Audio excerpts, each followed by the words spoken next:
Hello everyone and welcome to the Apothecary.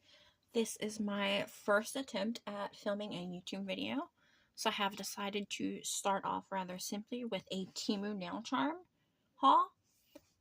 Some of these things I have seen hauled by a lot of other nail creators, and some of these things I picked up because if it has a color shift to it and it is shiny, I feel the need to own it. So let's dive right in. So I've got these little butterfly iridescent, I don't know if they're little stickers or just like little paper butterflies, but I thought they would be really pretty with some of the other things I got. For example, these little pastel tiny roses. Between these and the butterflies, all I could think was a fairy garden. These are probably the tiniest rose nail charms I have seen. They are so small.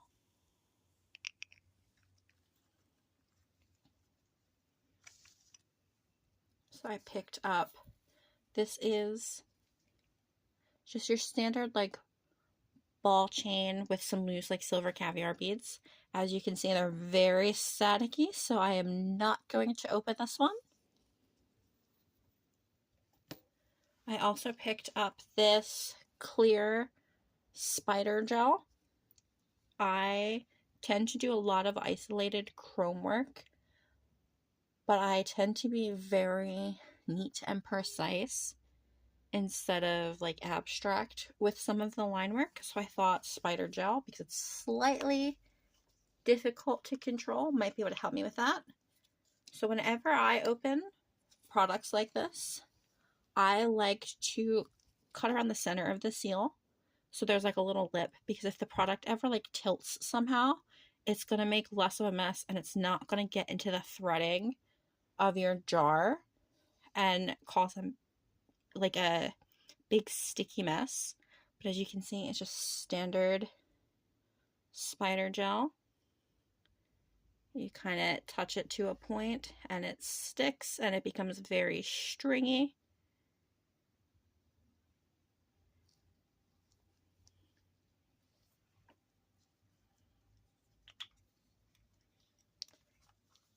Okay, moving along, we'll get into the actual packets of charms now. So I picked up these iridescent sparkly bows.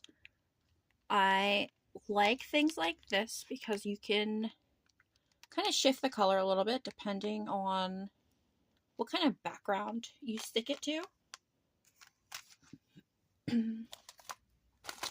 We have these bows, which are quite small. They are pastel and glittery, so you've got some pink and purple, blue and green and yellow.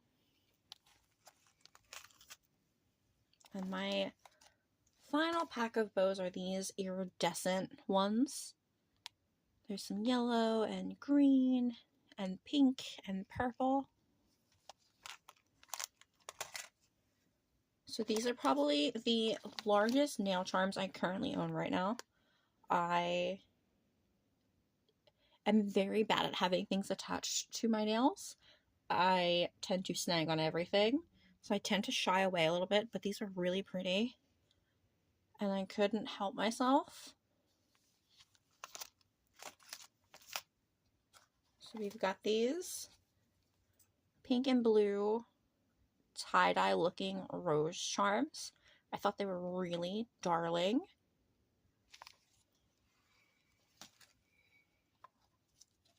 So these are some silver rhinestones. They look very diamond-like with a really pretty sparkle. There's some different shapes in there, some like teardrops and diamonds. And a couple little hearts. This is a larger pack of rhinestones. It's mixed color and shape, so there's some little stars and hearts and butterflies. There's some like red and green and blue and pink. I thought they would be really pretty for little accents. I believe all the rest of these are most likely going to be Aurora color shift. So we've got these. These are mixed color.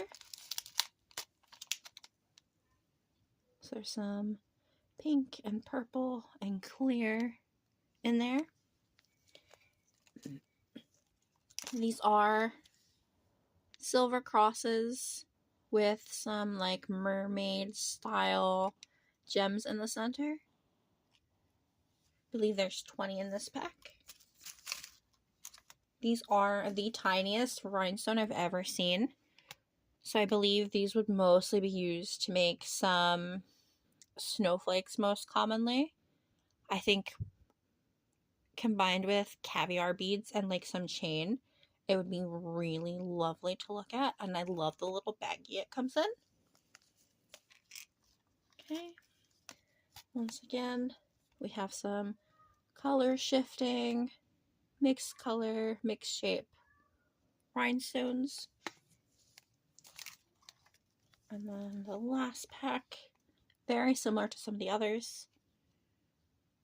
Most of these come with a mix of 50 pieces to them. Okay, and that is all I have for today. Thank you so much for tuning in, and I will see you next time. Bye!